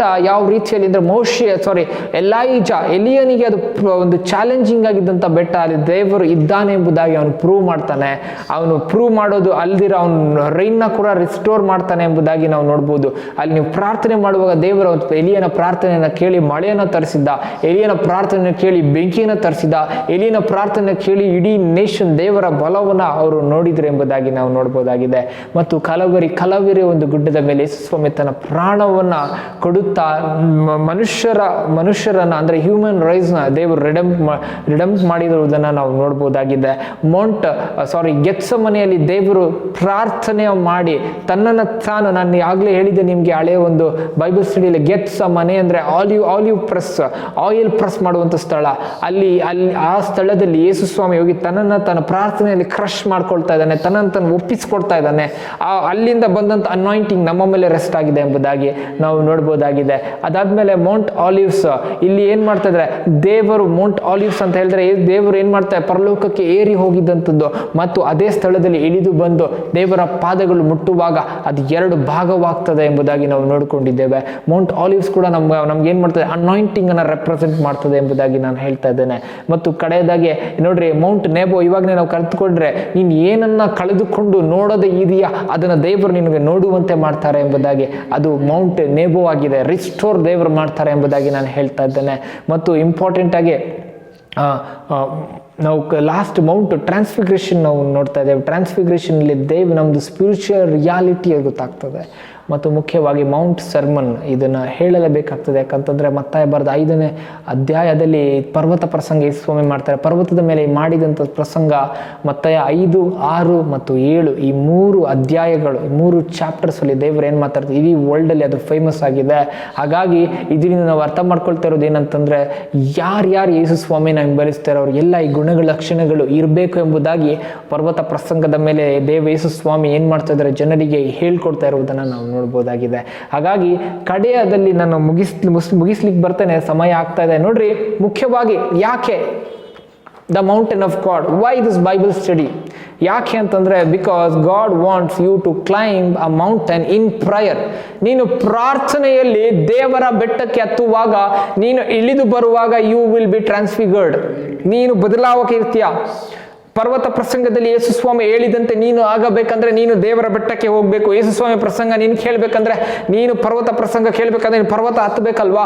ಆ ರೀತಿಯಲ್ಲಿ ನಿನ್ನ ಪ್ರಾರ್ಥನೆಯಲ್ಲಿ, ನಿನ್ನ ಐಕ್ಯತೆಯಲ್ಲಿ ನೀನು ಒಂಟಿಯಾಗೆ ಈ ವರ್ಲ್ಡ್ಲಿ ಕನೆಕ್ಷನ್ಸ್ ಇಂದ ದೂರ ಹೋಗಿ ದೇವರ ಒಟ್ಟಿಗೆ ಒಂದು ಎತ್ತರವಾದಂಥ ಸ್ಥಳದಲ್ಲಿ ದೇವರ ಒಟ್ಟಿಗೆ ನೀನು ಪ್ರಾರ್ಥಿಸುವಾಗ ದೇವರು ನಿನಗೆ ಅಲ್ಲಿ ಈಸಿಯಾಗಿ ಕನೆಕ್ಟ್ ಮಾಡ್ತಾರೆ, ಈಸಿಯಾಗಿ ದೇವರು ನಿನ್ನ ಹತ್ರ ಕಮ್ಯುನಿಕೇಟ್ ಮಾಡ್ತಾರೆ, ಈಸಿಯಾಗಿ ದೇವರು ನಿನಗೆ ಹೇಳ್ಕೊಡ್ತಾರೆ. ಯಾಕೆ ಅಂದರೆ ಲೋಕದ ಸಂಬಂಧದಿಂದ ನೀನು ದೂರ ಇದೆಯಾ, ಲೋಕದ ಚಟುವಟಿಕೆಗಳಿಂದ ನೀನು ದೂರ ಇದೆಯಾ, ಲೋಕದ ಎಲ್ಲಾ ವಿಚಾರಗಳಿಂದ ನೀನು ದೂರ ಇದೆಯಾ. ನೀನು ಲೋಕದಿಂದ ದೂರ ಇರುವಾಗ ದೇವರಿಗೆ ನೀನು ಹತ್ತಿರವಾಗ್ತೀಯಾ. ನೀನು ದೇವರಿಗೆ ಹತ್ತಿರವಾಗುವಾಗ ದೇವರು ನಿನ್ನ ಜೀವಿತದಲ್ಲಿ ದೊಡ್ಡ ದೊಡ್ಡ ಕಾರ್ಯಗಳು, ಅದ್ಭುತಗಳು, ದೇವರು ನಿನ್ನ ಜೀವಿತದಲ್ಲಿ ಏನಂತೆ ಇಟ್ಟಿರುವಂಥ ಯೋಜನೆಗಳನ್ನು ನಿನಗೆ ತಿಳಿಸಿಕೊಡ್ತಾರೆ. ನಿನಗೆ ಮಾಡಬೇಕಾದಂಥ ಕಾರ್ಯಗಳನ್ನು ಮಾಡಿ ನೀನು ನಡೆಯಬೇಕಂತ ಮಾರ್ಗಗಳನ್ನ ದೇವರು ನಡೆಸ್ತಾರೆ. ಅದಕ್ಕಾಗಿ ದೇವರ ಬೆಟ್ಟ ನಮಗೆ ಪ್ರಾಮುಖ್ಯವಾಗಿ ತುಂಬಾನೇ ಇಂಪಾರ್ಟೆಂಟ್ ಆಗಿದೆ ಎಂಬುದಾಗಿ ನಾನು ಈ ಒಂದು ದಿನ ನಿಮ್ಮ ಮುಂದೆ ತರ್ತಾ ಇದ್ದೇನೆ.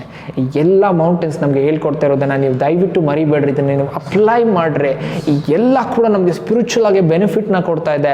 ಮತ್ತು ಮುಖ್ಯವಾಗಿ ಅಷ್ಟೇ ಅಲ್ಲದೆ ಸರ್ವಶಕ್ತನಾದಂಥ ದೇವರ ಒಟ್ಟಿಗೆ, ಪವಿತ್ರನಾದಂಥ ದೇವರ ಒಟ್ಟಿಗೆ ನಮ್ಮನ್ನು ಯೇಸು ಸ್ವಾಮಿ ರಕ್ತದ ಮುಖಾಂತರವಾಗಿ ಕಮ್ಯುನಿಕೇಟ್ ಮಾಡಿ ಒಂದು ರಿಲೇಷನ್ಶಿಪ್ಪಲ್ಲಿ ಇದ್ದೆ ನಾವು ದೇವರ ಜನರು, ದೇವರ ಮಕ್ಕಳು ಆಗಿರಲಿಕ್ಕೆ ಇದು ನಮಗೆ ಸಹಾಯ ಮಾಡ್ತಾ ಇದೆ. ಹಾಗಾಗಿ ನಾನು ನಂಬ್ತೇನೆ ಈ ಒಂದು ಸೆಷನ್ ನಿಮಗೆ ಆಶೀರ್ವಾದದಾಯಕವಾಗಿತ್ತು ಎಂಬುದಾಗಿ. ಇದು ನೀವು ಅನೇಕ ಜನರೊಟ್ಟಿಗೆ ನೀವು ಶೇರ್ ಮಾಡಿಕೊಳ್ಳ್ರೆ ಇದು ನೀವು ಮತ್ತೆ ಇರುವಂಥ 6 ಸೀರೀಸ್ ಬೈಬಲ್ ಸ್ಟಡೀಸಲ್ಲಿ ನೀವು ನೋಡ್ಬೋದು. ಮತ್ತು ಫೇಸ್ಬುಕ್ಕಲ್ಲಿ ಇರುವಂಥ 40 ಡಿವೋಷನ್ಸ್ ಕೂಡ ನೀವು ಹೋಗಿ ನೀವು ಯಾವ ಡಿವೋಷನ್ ಬೇಕೋ ನೀವು ಓದಿಬಿಟ್ಟು ನೀವು ಆತ್ಮಿಕವಾಗಿ ನೀವು ಅದರಿಂದ ಲಾಭವನ್ನು ನೀವು ಪಡಿಬೋದು. ಒಂದು ವೇಳೆ ನೀವು ಇದನ್ನು ಮತ್ತೆ ನೀವು ರಿಸೀವ್ ಮಾಡಬೇಕು ಅಂತಂದರೆ ನೀವು ನಮ್ಮ ಕಾಂಟ್ಯಾಕ್ಟ್ ನಂಬರ್ಗೆ ನೀವು ಝಾಕ್ ಮಿನಿಟ್ಸ್ಗೆ ನೀವು ಕಾಂಟ್ಯಾಕ್ಟ್ ಮಾಡುವಾಗ ನಿಮಗೆ ಏನು ಹೆಲ್ಪ್ ಬೇಕೋ ನಾವು ಮಾಡಲಿಕ್ಕೆ ಕೂಡ ನಾವು ಸಿದ್ಧರಾಗಿದ್ದೇವೆ. ಆತ್ಮಿಕ ಲಾಭವನ್ನು ಸ್ವೀಕರಿಸ್ರಿ. ದೇವರು ನಿಮ್ಮ ದೊಡ್ಡದಾಗಿ ಆಶೀರ್ವದಿಸಿರಲಿ. God bless you. ನಾವು ಪ್ರಾರ್ಥಿಸಿ ಮುಕ್ತಾಯ ಮಾಡೋಣ. ಇರುವಂಥ ಸ್ಥಳಗಳಲ್ಲಿ ಕಣ್ಮುಚ್ಚಿರಿ. ಪರಿಶುದ್ಧ ದೇವರೇ, ಈ ನಿನ್ನ ದೊಡ್ಡ ಸಹಾಯ, ಈ ನಿನ್ನ ಒಂದು ನಡೆಸುವಿಕೆಗಾಗಿ ನಾವು ಸ್ತೋತ್ರ ಮಾಡ್ತೇವೆ ಸ್ವಾಮಿ. ಅಪ್ಪ, ಯಾರ್ಯಾರು ಇದನ್ನು ನೋಡಿದ್ದಾರೆ ಯೇಸುವಿನ ನಾಮದಲ್ಲಿ ಅಪ್ಪ ಅವರ ಜೀವಿತಗಳಲ್ಲಿ ಬದಲಾವಣೆ ಆಗಲಿ ಅಪ್ಪ, ಅವರು ಟ್ರಾನ್ಸ್ಫಿಗರ್ ಆಗಲಿ, ಅವರ ರೂಪಮಾನ ಪ್ರಕಾಶವನ್ನು ಹೊಂದಲಿ ಎಂಬುದಾಗಿ ನಾನು ಪ್ರಾರ್ಥಿಸ್ತೇನೆ ಕರ್ತನೆ. ಇದು ನಮ್ಮ ಚಿತ್ತದಂತೆ ಆಗದೆ ನಿನ್ನ ಚಿತ್ತದಂತೆ ಆಗಿರೋದಕ್ಕಾಗಿ ನಾವು ಸ್ತೋತ್ರ ಮಾಡ್ತೇವಪ್ಪ.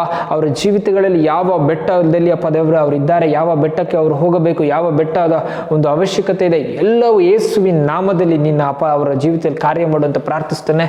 ಅವರ ಜೀವಿತದಲ್ಲಿ ರಾಂಗ್ ಬೆಟ್ಟದಲ್ಲಿರುವಾಗ ಯೇಸುವಿನ ನಾಮದಲ್ಲಿ ಅಪ್ಪ ಅವ್ರಿಗೆ ಎಲ್ಲ ರಾಂಗ್ ಬೆಟ್ಟಗಳನ್ನ ಬ್ರೇಕ್ ಮಾಡ್ತೇವೆ ಕರ್ತನೆ. ಅಪ್ಪ ದೇವರ ಸ್ವಾಮಿ ಅಪ್ಪ, ದೇವರ ಬೆಟ್ಟ ಮೌಂಟೇನ್ ಆಫ್ ಗಾಡ್ ಅಪ್ಪ ಅಲ್ಲಿಗೆ ನಾವು ಅವ್ರನ್ನ ಸಾಗಿಸ್ತೇವೆ ಕರ್ತನೆ. ಅವರು ಅಲ್ಲಿ ಅಪ್ಪ ವಿಶ್ರಾಂತಿಯನ್ನು ಪಡೆದು ಅಪ್ಪ ನಿನ್ನ ಪ್ರಜೆಗಳಾಗಿದ್ದು, ನಿನ್ನ ಮಕ್ಕಳಾಗಿದ್ದು, ನಿನ್ನಲ್ಲಿ ಆನಂದಿಸುತ್ತಾ ಅಪ್ಪ ದೇವರೇ ಅಪ್ಪ ಅವ್ರನ್ನ ನಡೆಸ್ರಿ ಎಂಬುದಾಗಿ ನಾನು ಪ್ರಾರ್ಥಿಸ್ತೇನೆ ಕರ್ತನೆ. ಯಾರ್ಯಾರು ನೋಡಿದರೆ ಯೇಸುವಿನ ನಾಮದ ಎಲ್ಲವರನ್ನ ಆಶೀರ್ವಾದ ಬಿಡುಗಡೆ ನಾನು ಮಾತಾಡ್ತೇನೆ ಸ್ವಾಮಿ. ಎಲ್ಲ ವಿಚಾರಕ್ಕಾಗಿ ಸ್ತೋತ್ರ ಮಾಡ್ತಾ ಯೇಸುವಿನ ನಾಮದಲ್ಲಿ ಪ್ರಾರ್ಥಿಸ್ತೇವೆ ತಂದೆಯಾದ ದೇವರೇ, ಆಮೇನ್. Thank you Jesus. ನಾನು ನಂಬುತ್ತೇನೆ ಈ ಸೀರೀಸ್ ಆಶೀರ್ವಾದದಾಯಕವಾಗಿತ್ತು ಎಂಬುದಾಗಿ. ಸೊ ಇದು ನಿಮಗೆ ಆಶೀರ್ವಾದದಾಯಕವಾಗಿದ್ದರೆ ನಿಮ್ಮ ಫ್ರೆಂಡ್ಸ್ ಜೊತೆ, ನಿಮ್ಮ ಒಂದು ಚರ್ಚ್ ಮೆಂಬರ್ಸ್, ಕೊಲೀಗ್ಸ್, ಅವರೆಲ್ಸ್ ನಿಮ್ಮ ಫೆಲೋ ಬ್ರದರ್ಸ್, ನಿಮ್ಮ ಫೆಲೋಶಿಪ್ನಲ್ಲಿ ಯಾರಿದ್ದಾರೆ ಅವ್ರು ಎಲ್ಲರ ಜೊತೆ ಶೇರ್ ಮಾಡ್ಕೊಳ್ರಿ. ನೀವು ಶೇರ್ ಮಾಡ್ಲಿಕ್ಕೆ ಆಗಲಿಲ್ಲ ಅಂದರೆ ನೀವು ಕಲ್ತ್ಕೊಂಡಿರೋದಂತಾದರೂ ಶೇರ್ ಮಾಡ್ಕೊಳ್ರಿ. ಇನ್ನು ಬರುವಂಥ ದಿನಗಳಲ್ಲಿ ಅನೇಕ ಅಪ್ಡೇಟ್ಸಿಂದ ನಾವು ಬರ್ತೇವೆ. ನಮ್ಮ ಒಂದು ಚಾನಲ್ ನೀವು ಸಬ್ಸ್ಕ್ರೈಬ್ ಆಗಲಿಲ್ಲ ಅಂದರೆ ದಯವಿಟ್ಟು ಆಗ್ರಿ ಎಂಬುದಾಗಿ ನಾವು ಕೇಳ್ಕೊಳ್ತೇವೆ. ಒಂದು ಸಣ್ಣ ಸೇವೆಯನ್ನು ಸಪೋರ್ಟ್ ಮಾಡಬೇಕಾಗಿ ನಾವು ಕೇಳ್ಕೊಳ್ತೇವೆ. ಸೊ ಬರುವಂಥ ದಿನಗಳಲ್ಲಿ ಅನೇಕ ಒಂದು ಆಲೋಚನೆಗಳಿದೆ. ನಾವು ನಮಗಾಗಿ ಪ್ರಾರ್ಥಿಸ್ರಿ, ನಾವು ನಿಮಗಾಗಿ ಪ್ರಾರ್ಥಿಸ್ತೇವೆ. ಸೊ ದೇವರಿಗೆ ಸ್ತೋತ್ರ ತಿಳಿಸ್ತೇವೆ. Thank you.